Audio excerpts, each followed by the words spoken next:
Sahabat Kompas.com, pemerintah berencana menghapuskan status tenaga honorer di pemerintahan mulai tahun 2023. Nantinya, pegawai pemerintah hanya akan diisi oleh dua kelompok, yakni PNS dan PPPK, atau yang biasa disebut sebagai aparatur sipil negara atau ASN.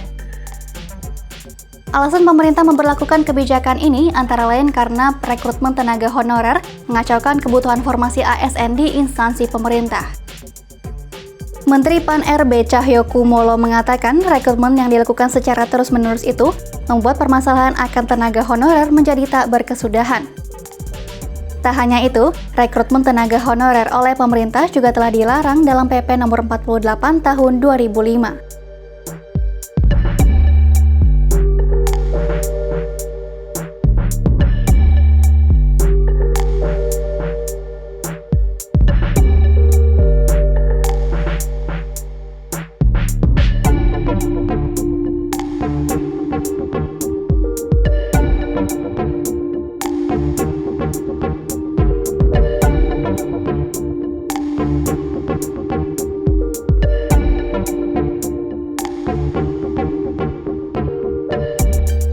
Menurut aturan tersebut, tenaga honorer yang akan diangkat harus memenuhi sejumlah kriteria. Pertama, tenaga honorer yang berusia maksimal 46 tahun harus memiliki masa kerja 20 tahun atau 10 hingga 20 tahun secara terus-menerus. Kedua, mereka yang berusia maksimal 40 tahun harus memiliki masa kerja 5 hingga 10 tahun secara terus-menerus. Ketiga, tenaga honorer yang berusia maksimal 35 tahun harus mempunyai masa kerja 1 hingga 5 tahun secara terus-menerus.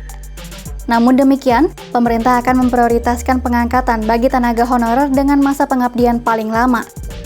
Pemerintah menyebut kriteria ini tak diberlakukan bagi pegawai honorer tenaga dokter yang bertugas di unit pelayanan kesehatan milik pemerintah.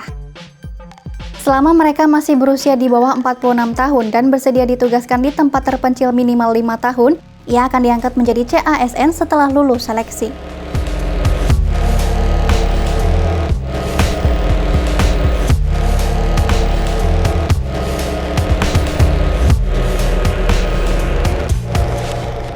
Mendikbudristek Nadiem Makarim mengaku akan selalu memperjuangkan guru honorer dalam seleksi menjadi guru PPPK. Setidaknya, ada 3 janji yang ia sebut menjadi bukti keberpihakan Kemendikbudristek untuk guru honorer. Pertama, Nadiem mengaku akan memperjuangkan guru-guru honorer yang sudah lolos passing grade tetapi belum mendapatkan formasi. Nadiem menyebut mereka tak perlu lagi mengikuti tes seleksi.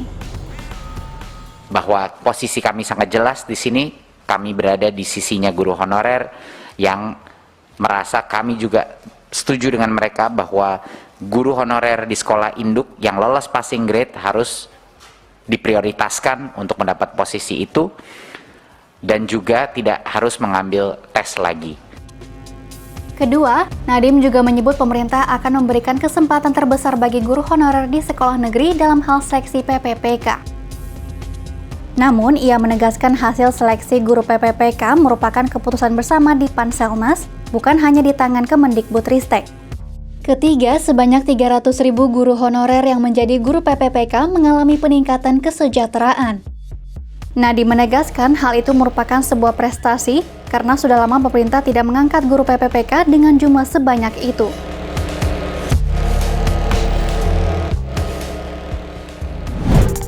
Demikian news update, simak informasi terupdate lainnya hanya di kompas.com, jernih melihat dunia.